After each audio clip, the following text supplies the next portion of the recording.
Tao nó linh ha.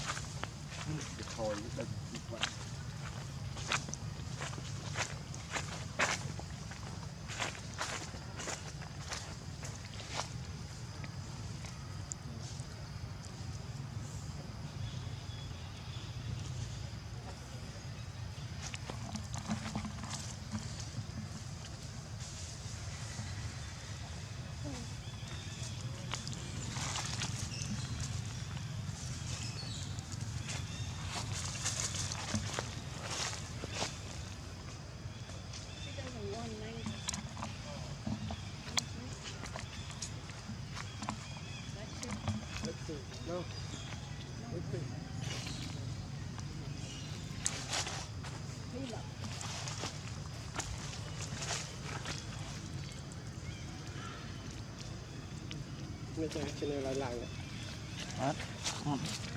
Tầm tạ video mang ngày kêu mấy á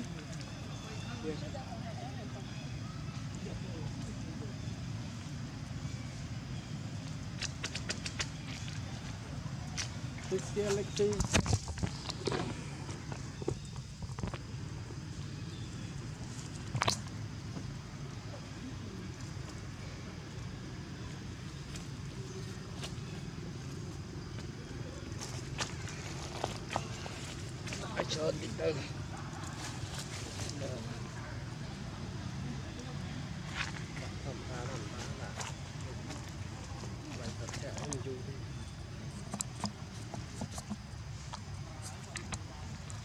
Đã có đồng tì rồi video màn thế nào.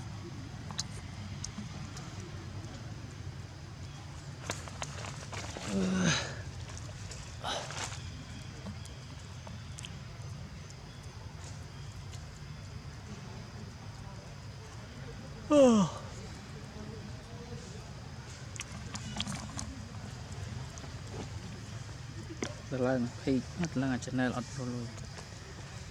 Hoặc màu chết tỉnh. Tầm 30 màu.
Cô bị bao bay một tấn không?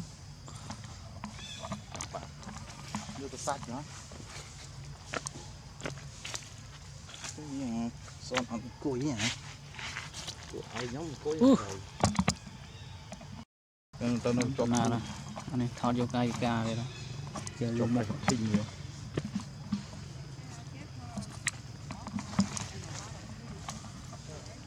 Lại rồi lại đây Like cái channel page ประมาณ follow อยู่กลุ่ม invite đây ตอนกรุ๊ปของเราอินไว้ อ๋ออินไว้หมุน ตอนอินไว้ที่ให้เจ้า เคประมาณเคมันโคโลมันอินไว้ แค่พดเราอินไว้แต่เวียมันอินไว้ยี่เรื่องบ่หวี มันเคยัง แต่เวียตอนอินไว้ เนาะ บาทได้เจ้าเราอินไว้ก็ห้องเลยเวียมันอินไว้ก็อัด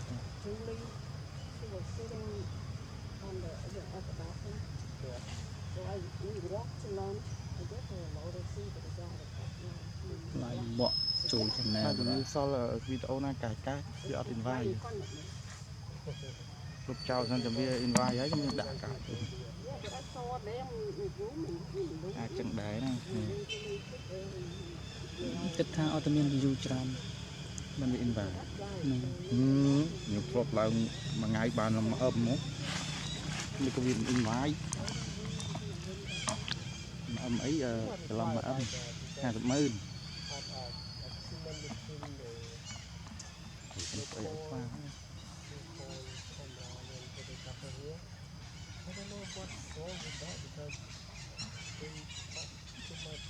I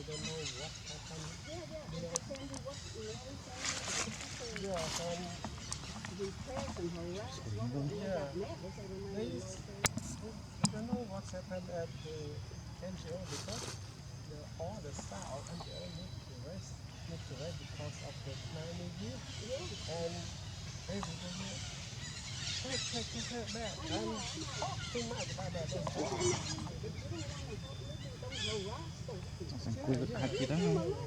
tóc thì những đi cái này của mình khơi chuối đi lần lộ một plate mình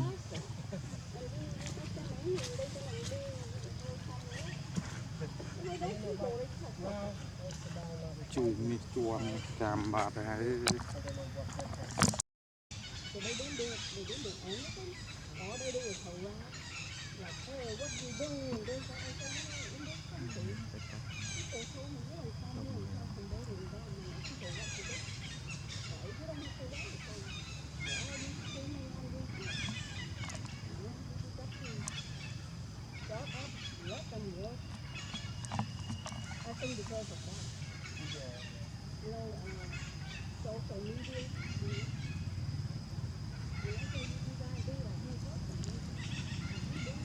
cùng mai một con nào bên này coi có bọ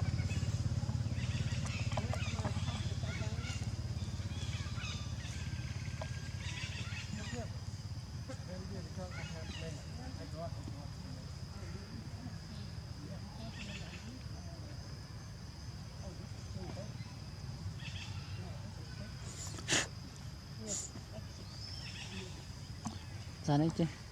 đi từ sang đi gần này đi đây đợi dây như chiều dây dây bậy bậy dây rồi tao ăn được dây đi càng nghĩ ố càng nhìn ra đấy cái càng là tay bẹ bôi việc gì dây một một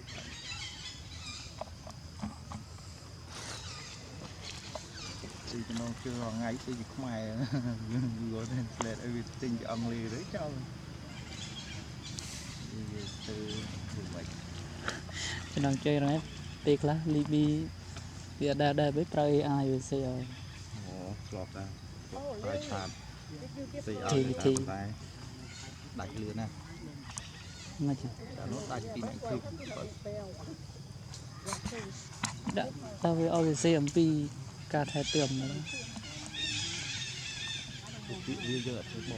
từ đối bằng lá như chuyện cả dương ập chạy và chị để tin để em bạn để dương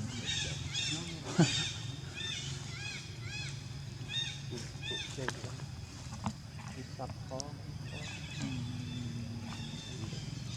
thì trời mây như là không bỏ anh chỗ đây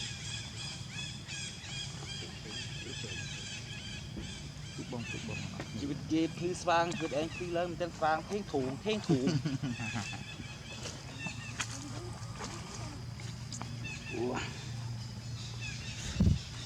mày chạp lê kì mẹ mà nó chạp lê chú thọ em nhân tàng chanh sao Nào nào. chanh là sách trụ nó bình Trụ ăn. vâng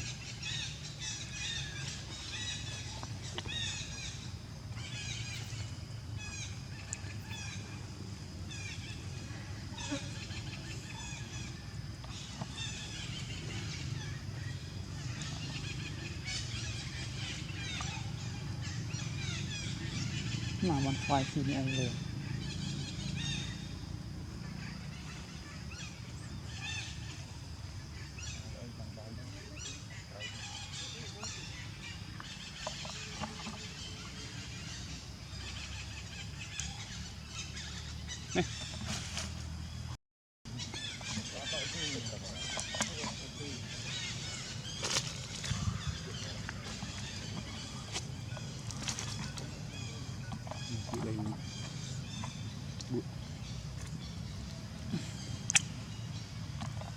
Nói thế này.